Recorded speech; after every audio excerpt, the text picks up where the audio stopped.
ভালোবাসি ভালোবাসি এই সুরে কাছে দূরে জলে স্থলে বাজায় বাজায় বাঁশি ভালোবাসি ভালোবাসি। আজকে তোমাদের কাছে আমি নিয়ে চলে এসেছি বাড়িতে থাকা সমস্ত কিছু উপকরণ দিয়ে একটা সুন্দর রেসিপি। আর এটা খেতে কিন্তু সবাই ভালোবাসবে, টমেটো চিড়ের পোলাও। আমরা অনেক রকম চিড়ের পোলাও খাই, আজকে আমি 3 কাপ চিড়ে নিচ্ছি। এই চিড়ে দিয়ে কিন্তু পোলাওটা রেডি হবে, আর এটা খেতে কিন্তু অসম্ভব সুন্দর।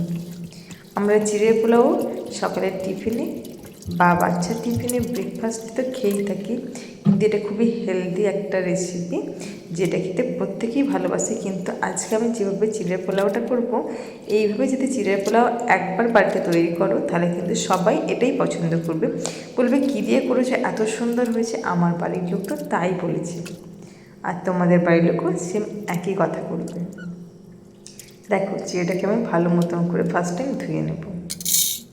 ধুয়ে নিলাম। এবারে আমি নিচ্ছি উড়দ ডাল, যেটা বিউলির ডাল, আর এটা ছোলার ডাল। এখানে আমি 1 চামচ করেই নিচ্ছি। দুটো ডাল নেওয়া হয়ে গেল আমার। চলো বাকি উপকরণগুলো একে একে নিয়ে নিই। এরপর নেব একটা বাটি, বাটির মধ্যে নেব সর্ষে। এসে কিন্তু এই জিনিসগুলো চাই খেতে কিন্তু ভীষণ সুস্বাদু হয়। দেখো এই জিনিসগুলো আমাদের বাড়িতে প্রত্যেকেরই থাকে। আর নিয়ে নেব একটু জিরে। জিরে তো আমাদের এগুলো রান্না করার জন্য প্রয়োজন পড়েই। আর নিয়ে নিচ্ছি হিং, হিংও থাকে বাড়িতে। ব্যাস, আর দিয়ে দেবো খানিকটা চীনাবাদাম। হয়ে গেল 1 কাপের মতো, হাফ কাপের মতন চীনাবাদামগুলো। আর নিচ্ছি 2টো টমেটো। টমেটোকে আমি ভালো মতন করে ধুয়ে পরিষ্কার করে নিচ্ছি। চলো এবারে রান্নাটা আরম্ভ করা যাক। প্রথমে আমি দিচ্ছি কড়াইতে সর্ষের তেল দিচ্ছি আমি 2-3 থেকে 3 চামচের মতো সর্ষের তেল দিলাম। দেওয়ার পর বাদামটাকে আমি ভেজে নেব। বাদামটাকে একটু ভালো মতো করে লাল লাল করে ভেজে নেব। বাদাম ভাজা তো আমরা সবাই জানি, বাদাম ভাজা তো খেতে কেরা ভালোবাসে। চলো বাদামটা ভাজা হয়ে গেছে, এবারে বাদামটাকে পুরো তুলে নেব। বাদামটা তুলে নেওয়া হয়ে গেছে। ওই তেলের মধ্যে এবার আমি উপকরণগুলো একটা একটা করে দেব। প্রথমে দেব ওই বিউলির ডাল বা উড়দ ডাল আর ছোলার ডাল, তার সঙ্গে দিলাম সর্ষে আর জিরে, তার সঙ্গে দিলাম ওটা আদা গ্রেট করা, অল্প একটু লাল লঙ্কার কুচি। লাল লঙ্কাটা দিলাম কেন, দেখতে সুন্দর লাগবে। আর দিয়ে দেবো অল্প একটু হিং। এই সময় অবশ্যই গ্যাসের ফ্লেমটা লো রেখে রান্নাটা করবে। লাল লঙ্কা, হিং সমস্ত কিছু দিয়ে অল্প একটু নাড়াচাড়া করবো। যখন বুঝতে পারবো এই জিনিসগুলো ভাজা হয়ে গেছে, তখন দিয়ে দেবো আমি কারি পাতা।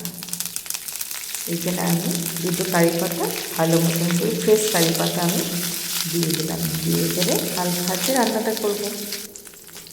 দেখো সমস্ত জিনিসগুলো প্রায় ভাজা হয়ে গেছে, দেখিয়ে বুঝতে পারা যাচ্ছে। চলো এর থেকে আমি কিছুটা অংশ তুলে রাখবো পরে কাজে লাগানোর জন্য। চলো এবারে আমি দিয়ে দেবো চপ পেঁয়াজ বা ছোটো ছোটো পেঁয়াজকে আমি টুকরো করে নিয়েছি। সেই পেঁয়াজ আমি একটা বড় সাইজের পেঁয়াজ নিয়েছিলাম। পেঁয়াজটাকে আমি হালকা হাতে একটু ভেজে নেব। যখন একটু লাল লাল হয়ে যাবে বুঝতে পারবে, তারা একটু নুন দিয়ে দেবে যাতে পেঁয়াজটা ভালো মতন করে নরম হয়ে যায় আর ভাজাও হয়ে যায়।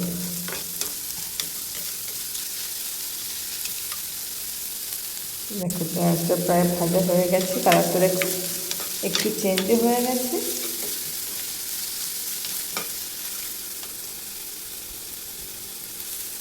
কাঁচা গন্ধটা চলে গেছে। এবারে আমি দিয়ে দেবো 2 টুকরি টমেটো নিয়েছিলাম। টমেটোকে আমি মিক্সিং জারে দিয়ে একটা পিউরি বানিয়ে নিয়েছিলাম। দিয়ে সেই টমেটোটাকে পিউরিটা করে নিয়েছি, দিয়ে সেটা দিয়ে দিলাম। এরপর অল্প একটু হলুদ, আর দিয়ে দেবো অল্প একটু চিনি, যাতে কালারটা ভীষণ সুন্দর আসে।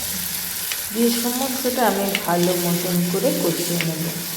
টমেটোর কাঁচা গন্ধ চলে যাবে, হলুদ চিনি ভালো মতন করে রান্না হয়ে যাবে। এর একটা সুন্দর লাল কালার চলে এসছে। তোমরা চাইলে এখানে একটু কাশ্মীরি রেড চিলি পাউডারও অ্যাড করতে পারো, আমি অ্যাড করিনি, প্রয়োজন মনে করিনি তাই। একটু দেখো কালারটা কিন্তু ভীষণ সুন্দর এসছে। দেখো জিরেটা আমি ভালো মতন করে জল ঝরিয়ে রেখে দিয়েছিলাম, দেখো খুব সুন্দর ঝরঝরে হয়ে গেছে জিরেটা। চলো এবার আমি ওর মধ্যে অল্প অল্প করে জিরেটা দেবো। মশলাটা যেহেতু রেডি হয়ে গেছে, অল্প অল্প করে জিরেটা দেব।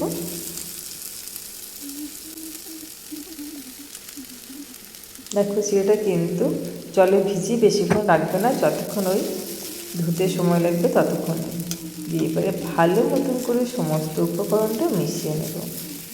আকাশে কার বুকের মাঝে ব্যথা বাজে, দিগন্তে কার কালো আখির জলে যায় ভাসি, ভালোবাসি ভালোবাসি ভালোবাসি। দেখো এরপর আমি ভাজা চিনাবাদামগুলো অ্যাড করে দিলাম। দেখো দেখতে কিন্তু ভারী সুন্দর লাগছে। তাহলে আজকে টমেটো চিড়ের পোলাও কিন্তু প্রায় রেডি। একদম ঝরঝরে সুন্দর পোলাও হয়ে গেছে। আর এরকম পোলাও যদি একবার খাওয়া হয় কিন্তু বারবার খেতে ইচ্ছা করবে। চলো এবার একটা প্লেট নিয়েছি, প্লেটের মধ্যে আমি পোলাওটা সার্ভ করে দিই।